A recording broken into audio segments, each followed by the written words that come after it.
it wouldn't be a good mark. It would be a low mark. Without 5, putting a number 4, on 3? it, it wouldn't reach 5. It'd be lower than 5. I'll explain why. All you want as a police officer when you go to work is to have the tools to do the job to the standard that you want to do it for the public.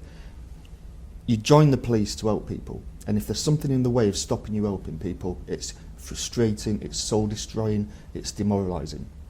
So the very least we should expect is the police officers going out there to put themselves on the line have got the tools that they need to keep people safe.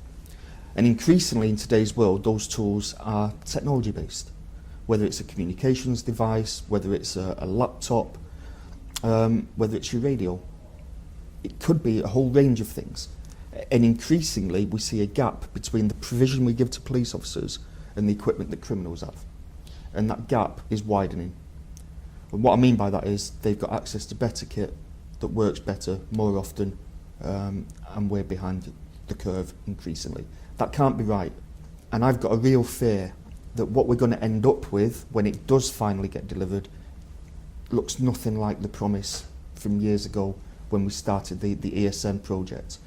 We were told that it would have things like live streaming, data. You'd be able to, from the scene of a crime, you'd be able to live stream the scene back to your control room. Stuff that actually we'd do, during COVID, if you think about it, that's what we were doing with our families. We were live streaming our lounge to their lounge. Members of the public can do it dead easily. For some reason we can't.